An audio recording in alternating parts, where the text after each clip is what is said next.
काही दिवसांपूर्वीच 10वी बोर्डाचा निकाल लागला असून आता विद्यार्थ्यांची 11वीच्या ॲडमिशनसाठी लगबग सुरू आहे। मात्र काही तांत्रिक बिघाडांमुळे 11वीचा अर्ज भरण्याची ऑनलाईन प्रक्रिया तात्पुरती थांबली आहे। यावर शिक्षण मंत्री दादा भुसे यांनी काही तासात ही वेबसाईट सुरळीत सुरू होईल अशी ग्वाही दिली आहे।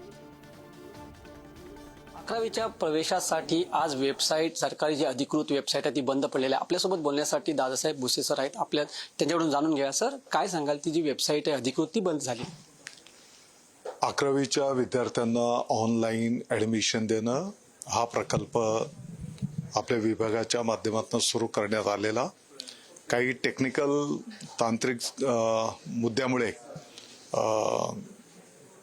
ऑनलाईन प्रक्रिया थांबलेली आहे।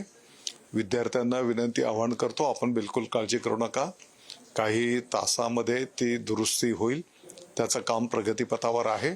15 जूनपासनं आणि विदर्भामध्ये साधारणपणे 23 जूनपासून आपल्या शाळा त्या ठिकाणी सुरू होतील। विद्यार्थ्यांच्या स्वागतासाठी आम्ही सर्वजण त्या ठिकाणी उपस्थित राहणार आहोत। माननीय मुख्यमंत्री महोदय, माननीय उपमुख्यमंत्री महोदयांच्यापासून सर्व लोकप्रतिनिधी, अनेक विभागांचे अधिकारी याचं नियोजन आम्ही केलेलं आहे। विद्यार्थ्यांचं त्या ठिकाणी स्वागत केलं जाईल। हे होते शिक्षण मंत्री दादा भुसे। त्यांनी सांगितलं जे टेक्निकल तो इश्यू आहे तो लवकरच सुरू होईल, ती वेबसाईट जी आहे ती लवकरच सुरू होईल। व्हिडिओ जर्नलिस्ट प्रकाश मी वैभव गाग, पुढारी न्यूज, मंत्रालय।